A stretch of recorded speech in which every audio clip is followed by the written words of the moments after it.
di luar bidangnya. Mari kita mulai sekarang. Pak Amin Rais, hebat, lokomotif demokrasi. Tapi apa dia bisa mengubah Indonesia?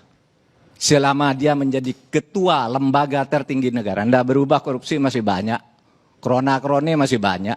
Padahal ketua MPR-nya waktu itu lembaga tertingginya Amin Rais. Katanya banyak komunis. Pak Gatot pernah jadi panglima. Mana komunisnya tidak ditangkap? Mau sekarang bicara komunis. Saudara, banyak orang mengatakan, wah pemerintah sekarang ini tidak beres. Tidak mengerti Pancasila. Gimana tuh? Sudah punya Pancasila, sudah punya undang-undang dasar, kok tidak pemerintah sekarang tidak konsisten. Saya katakan tidak ada satu pemerintah pun di Indonesia itu yang tidak dituduh tidak mengerti Pancasila. Bung Karno itu jatuh karena dituduh tidak mengerti Pancasila, padahal beliau yang ngerti Pancasila. Iya kan? Katanya Bung Karno tuh, wah itu komunis. Nah suatu saat Bung Karno dituduh juga liberalis ketika membuat undang-undang agraria kan. Kalau komunis mestinya orang tidak boleh punya tanah pribadi. Tapi hukum agraria kita mengatakan boleh dengan batas sekian. Nah Bung Karno itu liberalis atau komunis kan gitu. Akhirnya dia dianggap dekat komunis, jatuh juga dianggap melanggar Pancasila. Bung Karno lah ini. Sudah itu katanya Pak Harto bagus, jatuh karena dituduh melanggar Pancasila. Iya kan? Mana ada coba? Tidak ada. Habibie, wah ini hebat katanya. Pak Habibie di demo selama pemerintahnya, lalu dituduh juga tidak mengamankan Indonesia karena melepas Timur-Timur. Dibilang anti NKRI, merusak Pancasila.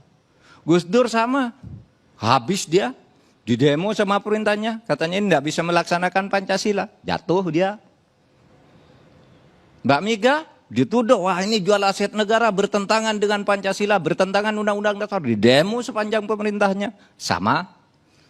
Pak SBY ya juga, sampai didatangi oleh tentara-tentara, Anda nih mau enggak mengeluarkan dekret kembali ke undang-undang dasar, ini pemerintahan Anda ini melanggar Pancasila. Anti Pancasila lagi. Jadi sama sekarang juga dituduh begitu. Besok kalau Pak Gatot jadi presiden, pasti sama akan ada mengatakan Anda enggak ngerti Pancasila. Kalau Rizal Ramli atau saya, atau Pak Muldoko, Pak Karni jadi presiden, pasti akan ada orang mengatakan anti Pancasila. Tidak ngerti Pancasila. Kenapa? Tafsir yang final dari Pancasila itu memang belum ada. Tidak ada yang ngerti. Bahkan yang dikatakan ekonomi koperasi, sampai Bung Hatta wafat tahun 45, tidak ada konsepnya.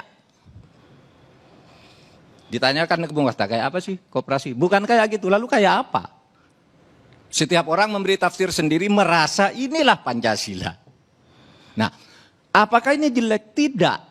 Yang penting Pancasila itu sebagai ideologi, ideal gitu ya. Ideal itu ya. Oleh sebab itu ya sudah, kalau saya sih menafsirkannya Pancasila itu tafsirnya yang final tidak ada. Pancasila itu konsep prismatik. Yang bagus dari sini masuk, yang bagus dari sini masuk, kapitalisme oke, yang bagus.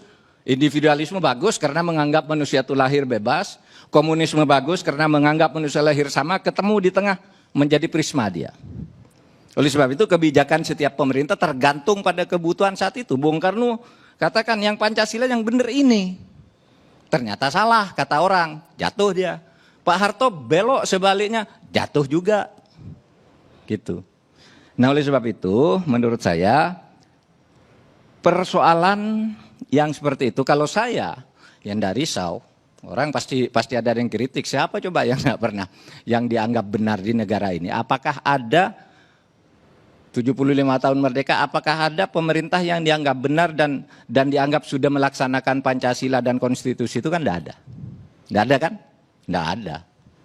Apakah itu presiden, apa wakil presiden, apakah menteri? Siapapun besok yang jadi presiden, jadi menteri akan dibegitukan lagi.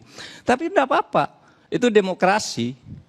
Siapapun besok jadi presiden akan sama. Ini sejarah selalu berulang begitu.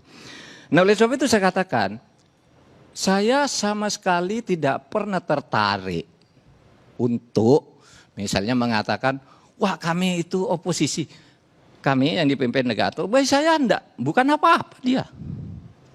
Saya ingin tahu apa yang baru dari kami itu yang dikritik. soal oligarki, itu kritik kita dulu kepada Pak Gatot juga ketika jadi Panglima. Sama kan? Anda dari pemerintahan kok pemerintahannya oligarkis. Gitu. Korupsi, kritik kita juga dulu. Korupsi banyak, gitu. Pro komunis, juga dulu ada begitu. Anda liberal, juga dulu begitu. Semua kritik tuh sudah ada. Sehingga saya tidak merasa, wah ini, oh ada pikiran baru dari kelompok ini. Tidak ada. Saya ingin tahu apa yang baru dari yang sudah-sudah. Kritik kayak gini ini tadi kan tidak baru semua. Mesti pemerintah pada posisi yang salah. Dan itu memang pemerintah harus begitu kan. Saya ketika di luar, ya harus begitu dong. Saya sudah jadi pemerintah, mari siap dikritik. Gitu aja. Lalu berdiskusi, itu namanya demokrasi. Gitu. Nah, oleh sebab itu, saudara, saya ingin katakan, bukan hanya orang dikritik, bahkan orang juga sesudah memimpin itu meskipun ideal sebelum memimpin. Sesudah memimpin dapat dikatakan tidak bisa berbuat apa-apa di luar bidangnya. Mari kita mulai sekarang. Pak Amin Rais, hebat, lokomotif demokrasi. Tapi apa dia bisa mengubah Indonesia? Selama dia menjadi ketua lembaga tertinggi negara. Tidak berubah, korupsi masih banyak, krona-krone masih banyak. Padahal ketua MPR-nya waktu itu lembaga tertingginya Amin Rais. Katanya banyak komunis. Pak Gatot pernah jadi Panglima. Mana komunisnya tidak ditangkap? Mau sekarang bicara komunis. Gitu. Karena bukan Pak Gatot tidak mau. Dia tidak berwenang di bidang itu. Pada saat itu. Gitu. Sama sekarang. Loh, Pak Anda kok diem aja? Kok orang dibebaskan dari korupsi? Loh kan bukan bidang kita. Itu ada yang ngurus orang lain. Pak kok DPR buat undang-undang gitu partai-partai? Loh itu kan urusan di sana. Kita tidak boleh intervensi. Nah itulah konsekuensi dari demokrasi. Kalau mau beres, tidak ada yang begitu-gitu. Kembalikan pemerintah jadi otoriter lagi. Yaudah, ambil kau. Lakukan apapun yang mau engkau lakukan, kita ikut. Nah, itu bukan demokrasi. Jadi kalau sekarang itu banyak kritik, sama aja dulu kita, Pak Din Samsudin. Dia pernah berkuasa menjadi dirjen. Apa yang dia perbaiki saat itu?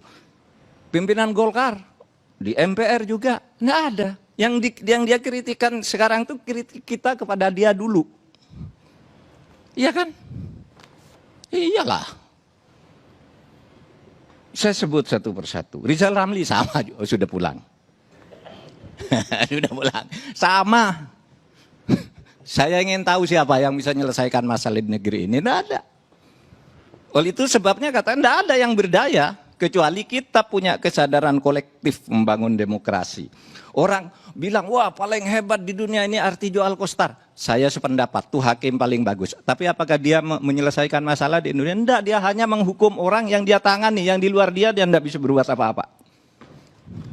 Karena demokrasi itu menghendaki distribusi kekuasaan di mana kita tidak boleh mencampuri. Itulah demokrasi. Makanya tidak bisa semua orang lalu bisa semuanya. Itu konsep otokrasi, bukan demokrasi. Kalau mengharap itu baik semua. Nah, saudara.